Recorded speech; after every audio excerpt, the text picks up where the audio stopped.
ประเทศไทยมีไหมคะแบบนี้เมื่อล่าสุดครูบาบ่นว่าไม่ออกหรือญาติโยมทางใต้ใส่ซองกฐินหรือใส่ซองทำบุญ100 บาทว่ามันน้อยเกินคนที่ใส่400,000หรือ600-700 บาทนั้นบอกว่าสาธุสบายดีสวัสดีค่ะ BTFC ทุกท่านวันนี้มาพบมาพอกับออนเช่นเก่าเช่นเคยแล้วค่ะทุกคนขามือน้องออนกะยังอยู่เล่าคือเก่าเลยแต่ทุกคนวันนี้ออนจะมาเบาถึงเนาะเกี่ยวกับกันดีว่าอยู่ประเทศไทยนะมีบอแบบนี้เนาะแต่อยู่ลาวเนี่ยยังคือเหตุการณ์มันนี้เกิดขึ้นเนาะกะสิอาจจะเห็นร้ายนะทุกคนแต่กับบ่เคยเห็นที่ว่าจะแบบว่าญาติพอออกพอยังจะบ่ไม่พอออกเนาะครูบาอาจารย์ที่มินเงินหน่อยเนาะว่าปกติหรือว่าเห็นคนอื่นเขาใส่หลายบ่ขนาดนั้นเนาะอันนี้เห็นคนอื่นน่ะไม่ออกทางร้ายเนาะเขาใส่50,000 กีบแล้วไม่ออกที่ใส่400,000 กีบนะบอกว่าสาธุแล้วมาบ่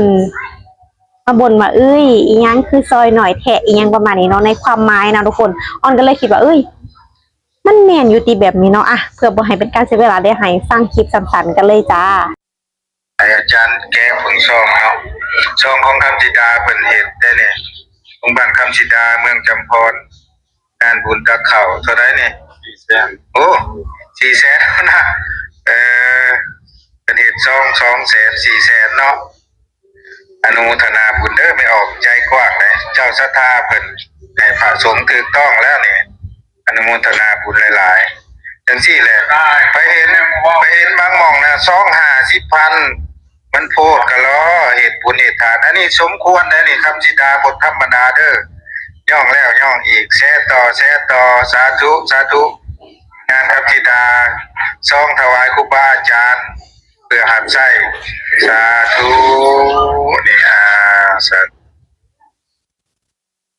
ทุกคนเป็นจะได้กันแน่จ้าหลังจากได้รับชมรับฟังคลิปก่อนบอกเลยนะการนี้ทำบุญเนาะจะเฮ็ด10,000 20,000 10 บาท5 บาท1 บาทก็เฮ็ดได้เป็นว่าทุกคนอันนี้เฮ็ดตั้งเกือบ100ทำมาเป็นบุญลองออกมาหาเงินเองเด้อพอออกครูบาลองออกมาหาเงินเองเนาะว่าจะเป็นอย่างไรเนาะเพราะปัจจุบันนี้การหาเงินหาคำมันยากเย็นแสนมันยากแห้งเนาะคืออ้อนบอกเลยว่าพอแม่อ้อนหรือว่าคนในบ้านนี่อ้อนคือกันนะบ่ได้มีรายได้เลยได้อ้อนอาศัยเฮ็ดงานอยู่ประเทศไทยแล้วพ่อแม่อาศัยเฮ็ดให้ไถนาขายเขาหรือว่าขายพวกเป็ดพวกไก่เนาะพอออกอาจจะอยู่แต่ในวัดเกินไปมั้งอาจจะอยู่ในแต่วัดเกินไปอยู่ในเขาเอิ้นว่าอยู่ในอันนั้นอยู่เพิ่งเกินไปเนาะลองออกมาใช้ชีวิตเบิ่งเนาะว่าจะเป็นจังไดการเฮ็ดบุญน่ะก็บ่ได้สิว่าบังคับเนาะเขาเฮ็ดเท่าใดก็ตรงศรัทธาเท่านั้นบ่แม่นสิว่าเขาเฮ็ด50,000นี่100เด้อจ้ะทุกคนเนาะเขาเวลาสิทำเนี่ยทำเป็นว่าบ่ควรใส่เด้อจังซั่นนะควรจะใส่200,000 400,000 500,000ว่าซั่นโอ้โหปานเงินคำมันหาได้แม่นอยู่คนรวยเนาะเขาใส่หดเป็นล้านผู้จ้าเนาะคนรวยเขาใส่หดเป็นล้านเป็นหลายๆล้านผลคนรวยแต่บ่เห็นสิได้ว่าคนจนเด้อจ้ะ1,500 กีบก็มีค่าข้อแค่เฮาอยากเฮ็ดบุญบ่แม่นสิ50,000เลยมาบ่นว่าจังได๋สิเคยอันนี้คืออ้อนบอกเลยว่าแอดมินเคยได้ยินแต่งานแต่งงานดองเนาะที่ว่าซอยกัน50,000 20,000100,000เนาะอันนี้แม่ออกเฮ็ดบุญเนาะคือบอกง่ายคือญาติโยมทั้งหลายนี่แหละทุกคนค่ะญาติโยมทั้งหลายเฮ็ดบุญทำเป็นว่าเฮ็ดบุญหน่อยเกินไปอ่อนระยะขู่ได้เนาะเวียนจังไดPFC แล้วมีความคิดเห็นจะได้กันแน่ก็อย่าลืมคอมเมนต์มาพูดคุยกันเด้อค่ะสำหรับคลิปนี้น้องออนเองก็ต้องขอตัวลาไปเป็นของนี้เด้อจาก PFC มีความคิดเห็นจะได้กันแน่ก็อย่าลืมคอมเมนต์มาพูดคุยกันค่ะเนาะ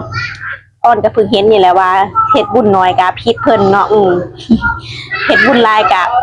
แบบเอาใจเพิ่นน้องหูกันนะทุกคนโอเคเนาะไปแล้วค่ะคลิปนี้ไปแล้วค่ะสวัสดีค่ะบ๊ายบาย